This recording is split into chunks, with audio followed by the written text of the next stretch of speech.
తెలియజేస్తున్నామన్నా. ఈరోజు మా వాళ్ళ లోపల ఎంత కోపం ఎందుకున్నదంటే చాలా కష్టపడి ఎక్కడో ఆదిలాబాద్, ఎక్కడో పాలమూరు, ఎక్కడో మారుమూల గ్రామాల నుంచి వస్తారు కాబట్టి వచ్చి హైదరాబాద్లో అత్యంత దీన పరిస్థితిని అనుభవిస్తారు కాబట్టి, అలాగే గ్రామాల నుంచి హైదరాబాద్కి వచ్చి గొప్పగా ఎదిగి మంచి జాబుతో ఇంటికి వెళ్దాం అనుకునే వాళ్ళు ఇక్కడికి వచ్చిన తర్వాత కానిస్టేబుల్స్ అవుదామని, ఎస్ఐ కోచింగ్ కానీ, బ్యాంకు కోచింగ్ కానీ, అలాగే అన్ని రకాల ఉద్యోగాల కోసం అప్లై చేసుకొని ఒక 3 నెలలు కానీ, 6 నెలలు కానీ, 2 ఏళ్ళు కానీ చదువులతో పోరాటం చేసి గెలిచి ఇంటికి వెళ్దాం అనుకునే వారికి ఆసరాగా ఉండాలనే ఉద్దేశంతోనే ఈ 41 భవనాలని ఇవ్వడం జరిగింది. ఆ జీవో కూడా ఆ విధంగానే ఉన్నది. ఈరోజు మన పోస్టర్ మీద ఉన్నట్టుగా దొడ్డి కొమరయ్య, చాకరాయలమ్మ, అలాగే మన సర్దార్ సర్వాయి పాపన్న, పండగల సాయన్న వీరి వారసత్వం. అయితే ఇదే కులాలో ఉన్నటువంటి మంత్రులు కానివ్వండి, వేల కోట్లు సంపాదించినటువంటి పెట్టుబడిదారులు కానివ్వండి, మీరు ఇంకా 1000 కోట్లు సంపాదించినా, ఇంకా 1,00,000 కోట్లు సంపాదించినా అక్కడ వాళ్ళ ఫోటోలే ఉంటాయి. మీరు సచ్చినా మీ ఫోటోలు రావు. ఎందుకంటే వాళ్ళు ప్రజల కోసం కొట్లాడారు, మీరు మీ కడుపు కోసం కొట్లాడుతున్నారు, అది నిండుతలేదు.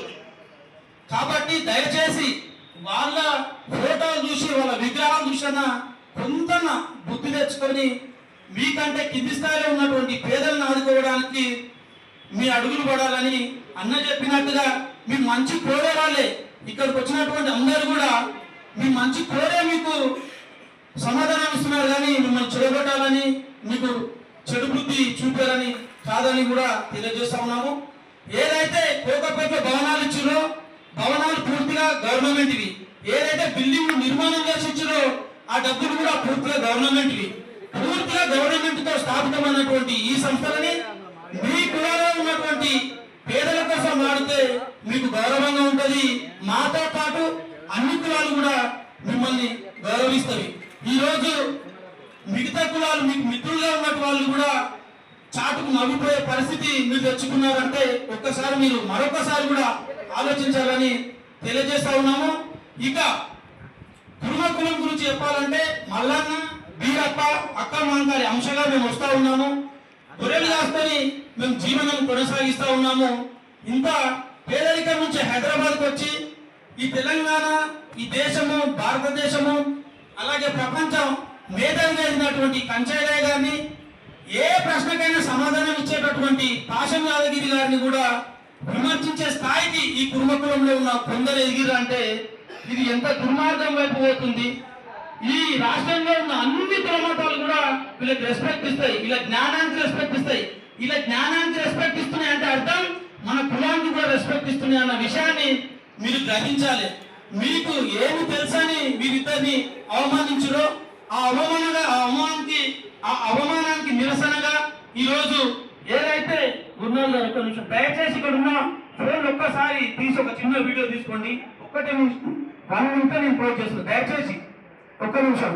ఏదైతే మా మేధావులను కిచ్చపరుచులో దానికి నిరసనగా మా పేర్లు కూడా, మా దాంట్లో ఉన్న పేర్లు కానీ మీ మీద పోరాటం చేసిన వాళ్ళ పేర్లు తీసి అవమానం చేసి గ్రామాలలో ఉన్న గొర్రెలు కాసుకున్న పాపం మా జిల్లా అధ్యక్షులకు ఏ అన్యాయం తెలియదు.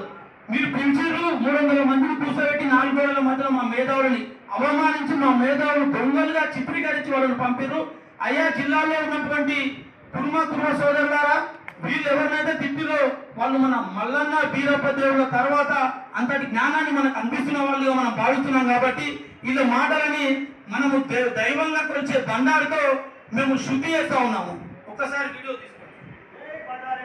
బండారుతో శుద్ధి చేస్తా ఉన్నాము. మేము పుట్టినప్పటి నుండి ఇప్పటి వరకు కూడా ఏనాడు అబద్ధం ఆడలేదు. మేము చెప్పిన ప్రతి మాట సత్యము. వీళ్ళు ఏదైతే కుట్రలు వంది మన మీద అబద్ధాలు చెప్తున్నారో అది పచ్చ అబద్ధము. ఈ మేధావులను కూడా మీరు అవమానిస్తున్నారు అంటే రేపటి నాడు మిమ్మల్ని ఎవరైనా ప్రశ్నిస్తారా? అందుకే అందరూ అర్థం చేసుకోండి. బండారు పైన వేసుకొని విషయం చెప్తున్నామంటే అబద్ధం చెప్పము. జై మల్లన్న.